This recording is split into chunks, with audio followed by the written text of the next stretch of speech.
शुक्र अल्हम्दुलिल्लाह। अगर आप मेरे चेहरे पर खुशी महसूस करें तो आपको पता चलेगा कि पाकिस्तान जिंदाबाद। पाकिस्तान जिंदाबाद जी। इंडिया को यही मैसेज है कि अपनी हरकतों से बाज आ जाएं, वरना हम ऐसा ठोकेंगे कि दोबारा उठने के काबिल नहीं रहेंगे। आप ये लड़कियों वाले ना खेल हमारे साथ ना खेले। लड़कियों वाले खेल खेल रहे हैं यानी कि इंडिया। फेस हमारे साथ बॉर्डर पे मिले, वहाँ पे आते हैं, फिर हम दिखाएंगे कि अस्सलाम वालेकुम नाजरीन, मैं हूं सनान हसन और आप देख रहे हैं द ओपिनियन। पाकिस्तान ने रिसेंटली एक ऑपरेशन लॉन्च किया अगेंस्ट इंडियन एयर स्ट्राइक्स और उस ऑपरेशन का नाम था ऑपरेशन बुनियानुल मरसूस। उस ऑपरेशन को इस वजह से लॉन्च किया गया पाकिस्तान की तरफ से क्योंकि इंडिया ने एयर स्ट्राइक्स की और पाकिस्तान के सिविलियंस को कत्ल किया। पाकिस्तान में DGISPR जो हैं पाकिस्तान के, उन्होंने बारहा वार्निंग दी इंडिया को और कहा कि हम लोग रिटेलिएट करेंगे और जब रिटेलिएट करेंगे तो पूरी दुनिया को पता लगेगा। और वहीं हुआ।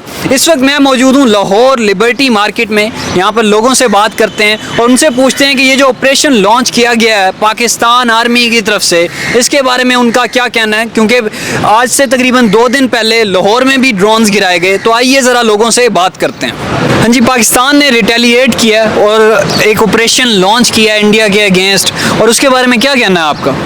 इसके बारे में ये कहेंगे पाक फौज वैसे जिंदाबाद है। तो दूसरी बात यह है कि पाक फौज ने जो सा दिया है जवाब वो बहुत अच्छा दिया है। ना देते तो फिर इंडिया ने बाद नहीं आना था। वो समझो कि पाकिस्तान अमन चाहता है, ठीक है। इंडिया के जो से बंदे हैं वो नहीं अमन चाहते। वो कहते हैं कि देखो कि मरनी तो दोनों तरफ आवाम ही है। ऐसे ही है। जो इस टाइम जो से जंग लगी है वो कश्मीर में लगी है, उधर भी मुसलमान है, इधर भी मुसलमान है, तो दोनों का नुकसान तो फिर मुसलमान का ही हो रहा है। कोई मुझे ये बताओ कि हिंदू या कोई काफिर हुआ वहाँ से लगा गया या नहीं? सारे मुसलमान ही जा रहे हैं। कश्मीर में मेरा दोस्त है, वहाँ उसकी फैमिली उधर है। अभी रात की बात हुई है कि समझो कि मसा उसका घर उसके भाई का बचा है, ठीक है। दूसरी बात यह है कि दोनों तरफ मुसलमान ही जाना है। तो हमारे भी सिविलियंस के ऊपर वो अटैक कर रहे थे जो एयर स्ट्राइक्स की हैं उन्होंने। वो ये बात ये है कि पाकिस्तान ने इसीलिए तो जवाब दिया है कि पाकिस्तान ने ये कहा कि हम तैयार हैं। ये तो अभी इशारा किया उन्होंने। ये क्या कह रहे हैं भाई, कुछ कह रहे हैं? कहने का मतलब है अभी इशारा है, अभी पिक्चर बाकी है। हाँ जी, अच्छा, अभी पिक्चर बाकी है। हाँ जी, अभी थोड़ी सी झलक दिखाई है क्योंकि इन्होंने बहुत बर्दाश्त कर लिया था। ऐसे ही है। कभी इधर गिर गया, कभी उधर गया। पहली बात है इंडिया मीडिया बहुत इंतशार फैला रहा था। मैं कल देख रहा था, कहते जो आसिम मुनीर ने उसको गिरफ्तार कर लिया। वो तो ये भी कह रहे हैं मुल्तान का समंदर जो है वो फतह कर लिया उन्होंने, कराची को हमने कब्जा कर लिया और वज़ीर आज़म शहबाज शरीफ को भी गिरफ्तार कर, यानी मुल्क फरार हो गया। जहाँ रावलपिंडी में जहाँ से इन्होंने ड्रोन गिराया था उस टाइम मैच था, होना था शाम को। तो वो तो शुक्र है कि पाकिस्तान की इज्जत बच गई है कि पाकिस्तान ने जल्दी से PSL के जो मैच थे वो दुबई में शिफ्ट कर दिया। और भाई इंडिया को ये मार ही पड़ी है कि इन्होंने कहा कि हम IPL वहाँ करवा लेंगे। इन्होंने 2-3 मुल्कों को कहा, उन्होंने ना कर दिया, ठीक है। अब इन्होंने 7 दिनों के लिए, 10 दिनों के लिए वो मैच कैंसिल कर दिए हैं सारे। जब तक ये मामला हल नहीं हो तब तक मैच फिलहाल IPL के मैच नहीं होने।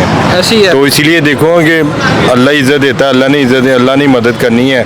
तो बकाया तो अपनी आवाम ने दुआ तो पाकिस्तान के लिए करे, फौज के लिए करे, अल्लाह इनकी हिफाजत करे। और वो कहते थे जी एडवांस किस्म का वेपन उनके पास मौजूद है, और उस वेपन के बारे में आपने हशर देखा है? उस वेपन का एक मिसाइल चला है चाइना वाला, अभी डॉक्टर अब्दुल कदीर खान का मिसाइल रहता है। अगर वो चल गया तो पूरा भारत साथ ये बात है कि असला कौन सा मर्जी हो, असला कौन सा मर्जी तो कि जो सा पाकिस्तान के पास जज्बा है, जिगर है, वो किसी के पास नहीं है। असला कैसा मर्जी हो, चलाने वाला होना चाहिए बस। कल ठीक है। एक वाघा बॉर्डर के करीब एक था ड्रोन हमला, उधर पाकिस्तानी एक शहरी ने मारा है। उधर पाक फौज नहीं गई, उधर पाकिस्तानी एक शहरी ने मारा है। देखिए जज्बा कितना है पाकिस्तानी कौम के अंदर, बताए। यानी कि जंग जो है वो जज्बे से जीती जा सकती है। इंडिया को ये मैसेज है, टेक्नोलॉजी से जो है या फिर टेक्नोलॉजिकल एडवांसमेंट कुछ नहीं कर सकती। अगर आपके जवान जो हैं वो बेसिकली अभिनंदन की शक्ल के हैं, जिनको थप्पड़ें पड़ जाती हैं और फिर उन्हें वापस जाना पड़ता है, तो फिर आप ये जंग जो है नहीं जीत सकते। पाकिस्तान ने जी इंडिया के ऊपर एयर स्ट्राइक कर रहा था इंडिया बार बार, और अब हमने उनको एक थप्पड़ रसीद किया है आपके सामने आज फजर के वक्त। उस थप्पड़ के बारे में क्या कहना है आपका? माशाल्लाह बहुत अच्छा किया। अब इंशाल्लाह आइंदा भी ऐसे करेंगे इंशाल्लाह। अभी इंडिया को ना कुछ सबक मिल गया, अभी थोड़ा वो पीछे हटेगा ज़रूर इंशाल्लाह। हमारे साथ अल्हम्दुलिल्लाह ईमान की ताकत है। हमारे नौजवान माशाल्लाह शहादत के जज्बे से लड़ रहे। ऐसे ही है। इसमें हमें फ़ख्र है, हम फौज के साथ हैं इंशाल्लाह। और आइंदा भी इंशाल्लाह, और वो पीछे हटेगा इंशाल्लाह, वो नहीं कर सकेगा हमारे साथ जंग इंशाल्लाह। कोई मैसेज है इंडिया के लिए? इंडिया के नज़रिए में सच है कि अगर हम मरेगा तो हम शहीद होगा, अगर वो हिंदू मरेगा तो सीधे जहन्नम में जाएगा। बिल्कुल ऐसे। दूसरा यह है कि आप थोड़ा सा सोचे, मोदी के लिए पैगाम है कि अमेरिका 20 साल वो अफगानिस्तान में लड़ाई किया, क्या लेके चला गया? पागल हो गया, एडिक्शन के बीमार हो गया सारे। इस तरह के रूस यहाँ पे लड़ा है, उसने क्या लेके चला गया? अफगानिस्तान में रूस लड़ता रहा, बिल्कुल। हाँ, तो क्या लेके चला गया? नाकाम हो गया, अमेरिका नाकाम हो गया। उसके पास कुछ हथियार भी नहीं था। अल्हम्दुलिल्लाह हमारे पास हथियार भी है, हमारे पास वसाइल भी है, हमारे पास नौजवान भी है इंशाल्लाह। तो सबक भारत को इंशाल्लाह ऐसा सबक सिखाएंगे कि उसका नस्लें जो है इंशाल्लाह याद करेगा इंशाल्लाह। ऐसी है, उसकी नस्लें याद रखेंगी। और बड़ा ही इंपॉर्टेंट मैसेज दिया जनाब कि वॉर जो है वो बेसिकली कभी भी पीस लेकर नहीं आ सकती, और वॉर जो है वो इवेंचुअली आपको डेवस्टेशन की तरफ लेकर जाती है। चाहे वो अफगानिस्तान में अमेरिका गया या फिर even Russia when invaded Afghanistan, तो उसका भी यही नतीजा निकला। हाँ जी, भारत क्योंकि हमलों से बाज नहीं आ रहा था, सो पाकिस्तान ने अब अटैक किया आज फजर के वक्त। उस अटैक के बारे में आपका क्या कहना है?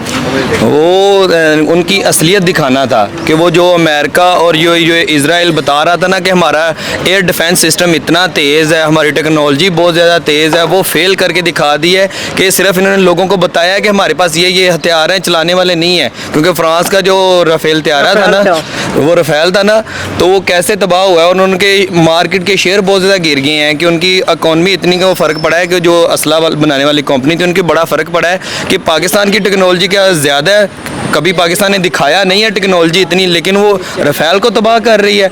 और ये जो एयर डिफेंस सिस्टम है शायद इन्हें इजराइल से लिया है या अमेरिका से रशिया से लिया था। वो तो कहते थे कि 400 किलोमीटर दूर तो डिटेक्ट कर लेंदा। हाँ, तो वे लो ਤੁਹਾਡੇ ਸਾਹਮਣੇ ਹੀ ਹੁੰਦੀ ਸੀ ਅਸਲੀਅਤ, ਆਪਣੇ ਖੁਦ ਵੇਖ ਰਹੇ ਹੋ ਤਾਂ ਅੱਖਾਂ ਦੇ ਸਾਹਮਣੇ ਵੇਖ ਰਹੇ ਹੋ ਕਿ ਇਹ ਜਿਹੜੀ ਯੂਰਪੀਅਨ ਯੂਨੀਅਨ ਨੇ ਨਾ ਜ਼ਿਆਦਾਤਰ ਇਹਨਾਂ ਆਪਣੇ ਆਪ ਨੂੰ ਫਲਾਓ ਦਿੱਤਾ ਹੋਇਆ ਕਿ ਸਾਡੇ ਕੋਲ ਇਹ ਸ਼ੈ ਹੈ ਇਹ ਸ਼ੈ, ਲੇਕਿਨ ਕਿਸੇ ਵੀ ਕੰਮ ਦੀ ਨਹੀਂ ਹੈ। ਅੱਜ ਕੱਲ ਸਾਰਿਆਂ ਨੂੰ ਆਵਾਮ ਨੂੰ ਨਜ਼ਰ ਆ ਰਿਹਾ ਹੈ, ਸਾਰੇ ਯੂਰਪੀਅਨ ਮੁਲਕਾਂ ਨੂੰ ਵੀ ਪਤਾ ਚੱਲ ਰਿਹਾ ਕਿ ਭਾਈ ਇਹ ਸਾਰਾ ਕੁਝ ਚੁਹਾਇਆ ਜਾ ਰਿਹਾ ਹੈ। ਹਿੰਦੂਆਂ ਨੂੰ ਜਾਂ ਯਹੂਦੂ ਨਸਾਰਾ ਨੂੰ ਨਾ ਵੱਧ ਚੜ ਕੇ ਬਤਾਇਆ ਜਾ ਰਿਹਾ ਹੈ ਕੁਝ ਵੀ ਨਹੀਂ। ਇਸਲਾਮ ਦੀ ਜੋ ਜਜ਼ਬਾ ਹੈ ਨਾ ਉਹਨਾਂ ਦੇ ਸਾਹਮਣੇ ਕੁਝ ਸ਼ਾਇਦ ਟਿਕ ਹੀ ਨਹੀਂ ਰਹੇ। ਇਨਸ਼ਾਅੱਲਾ ਅਸੀਂ ਇਨਸ਼ਾਅੱਲਾ हिंदुस्तान ਦੇ ਵਿੱਚ ਜਾਵਾਂਗੇ। ਜੇ ਸਾਨੂੰ जंग की जरूरत पई जिंज मर्जी जाइए इंशाल्लाह ਅਸੀਂ बहुत दूर तक जावांगे इंशाल्लाह। ये जंग आपस में लड़ रहे हैं, उधर से फ्रांस का कारोबार भी बंद करा दिया, अब रशिया का कारोबार भी बंद करा दिया इंडिया ने, डिफेंस सिस्टम तबाह करवा के। तो वो ऐसा ही है ना, वो कि इनकी जो ये बेनकाब होंगी चीज़ें तो पता चलेगा ये किस पानी में है। इंशाल्लाह ये तबाह बर्बाद हो जाएंगे क्योंकि वो हुजूर सल्लल्लाहु अलैहि वसल्लम ने जो बात कही है ना वो साबित होनी है कि ये हिंदू और ये यहूदो नसारा है ना, ये किसी पत्थर या किसी दरख्त के पीछे भी छुपे होंगे ना, तो वो पत्थर और दरख्त मुंह से बोल के कहेगा कि इनको मारो, ये हमारे पीछे छुपे हुए हैं। तो इंशाल्लाह ये जो इनके जो इन्होंने अपनी ताकतें बनाई हुई हैं ये हैं कुछ भी नहीं। ये सिर्फ जो हमारे जो ये अभी मुल्क डरे हुए हैं ना, जो हमारा सऊदीया सबसे बड़ा मुल्क है, वो जो इजराइल के साथ खड़ा हुआ है, उनको दिखाने के लिए कि ये उनके लिए काफ़ी शीशा कि भाई मुसलमानों के पास बड़ी ताकत है, आप ये यूरोपियों को छोड़ें और मुसलमानों को पकड़ें। वो यूरोपीय मुल्कों के साथ मिलकर ये दुबई ये तुर्की इतने ड्रामे में बनाने में मशहूर है कि मस्जिद अक्सा में ये 1500 ड्रामे बना दिए हैं, वो इतने ज़्यादा चल गए हैं, उनको इतना फ्रेम मिल गया और लड़ने कोई भी नहीं जा रहा उधर। इंडिया को कोई मैसेज देंगे? इंडिया को यही मैसेज दें कि अपनी हरकतों से बाज आ जाएं, वरना हम ऐसा ठोकेंगे कि दोबारा उठने के काबिल नहीं रहेंगे। इंडिया के अगेंस्ट जी ऑपरेशन लॉन्च किया फजर के वक्त, इंडिया क्योंकि हमले कर रहा था पाकिस्तान के ऊपर, तो हमने भी अब जवाब दिया। तो कैसा लगा आपको जवाब? आप अपनी आर्मी से ज़रा मुतमईन हैं आप? शुक्र अल्हम्दुलिल्लाह। अगर आप मेरे चेहरे पर खुशी महसूस करें तो आपको पता चलेगा कि पाकिस्तान जिंदाबाद। पाकिस्तान जिंदाबाद जी। हाँ जी, पाकिस्तान ने सुबह जो है वो एक थप्पड़ रसीद किया है आपके सामने, ऑपरेशन लॉन्च किया है, तो ज़रा मुतमईन है उस ऑपरेशन से? जी मुतमईन है, लेकिन ये है सोए होते हैं, ये पीछे से वार कर देते हैं, लेकिन सुबह जब उठे हैं तो हमने भी एक जवाब दिया, बड़ा अच्छा लगा है सुन के। तो अब आपको क्या लगता है कि अब दोबारा ड्रोन स्ट्राइक्स नहीं करेगा इंडिया? ये अब नहीं करेंगे। जितना मीडिया में मतलब वीडियो सुबह की देख ली है ना, तो मुझे नहीं लगता ये एक्शन करेंगे। ये तो माफ़िया मांग रहे हैं, बल्कि जो इंडिया में रहते हैं वो ही उनको मोदी जो है उनको ही बुरा भला कह रहे हैं कि मीन्स जंग उसने शुरू की है। वो कहते हैं हमारा क्या कसूर है, हमारे पे क्यों बम बरसा रहे हैं ये। और इंडियन मीडिया के बारे में क्या कहना? वो तो कहते हैं कि लाहौर बर्बाद हो गया है, ये तो चाचा जो है फ्रेश जूस कॉर्नर की दुकान खोल के बैठा हुआ है, आप भी यहाँ पर गपशप कर रहे हैं, स्प्राइट पी रहे हैं, इंडियन मीडिया कह रहा है पाकिस्तान बर्बाद हो गया। नहीं, हम कहाँ बर्बाद हुए, हम तो सुकून में हैं, ईजी हैं, बल्कि हम कर देंगे, हम तो यही है। भाई कुछ कह रहे हैं? देखिए जी, पाकिस्तान पूरी बल्कि दुनिया की तहरीक में हमारे पाकिस्तान ने दिन के टाइम अटैक किया। ऐसे ही है। ठीक है, और ये इन्होंने जब भी किया, ये भगोड़े सिर्फ रात को ही अटैक करते हैं। सर ना सिर्फ अटैक किया, मैं आपकी बात काट रहा हूँ, ना सिर्फ अटैक किया बल्कि मेन स्ट्रीम मीडिया के ऊपर दिखाया है, पूरी दुनिया को बताया कि अटैक कर रहे हैं। ये पूरी दुनिया की तहरीक में है अब, ठीक है, और इंशाल्लाह हमारा पाकिस्तान सदाबहार जिंदा रहेगा और इस्लाम कायम रहेगा हमारा। ऐसे ही है जी। मोदी के लिए कोई मैसेज है जनाब? मोदी के लिए यही मैसेज है, मोदी हमें ना छेड़े, ना छेड़े, हम बैठे हैं बस। मलंगा नू ना छेड़े, मलंगा नू जेड़ा ना माउंटेन ड्यू पीण देवे हैं। ऐसी है ये ना, जितने हम पैयांगे टंगा लो। ऐसे ही है। नहीं बेफिक्र हो जाए, इनको जवाब मिलेगा और बड़ा अच्छा मिलेगा। लेकिन नमाज पढ़ के सुबह फजर टाइम सुकून से फिर जवाब दिया है इनको, ऐसे ही है। सरेआम दिया है, कोई छुप के नहीं दिया कि ये वो मतलब पीछे पीठ पीछे वार नहीं किया इनके, सरेआम दिया। और हम जंग लड़ने के लिए तो इजी हैं, तैयार हैं, बैठे हैं, जज्बात है हमारे। हम दुश्मन को कहते हैं कि आप ये लड़कियों वाले ना खेल हमारे साथ ना खेले, लड़कियों वाले खेल खेल रहे हैं, यानी कि इंडिया हमारे साथ बॉर्डर पे मिले, वहाँ पे आते हैं, फिर हम दिखाएंगे कि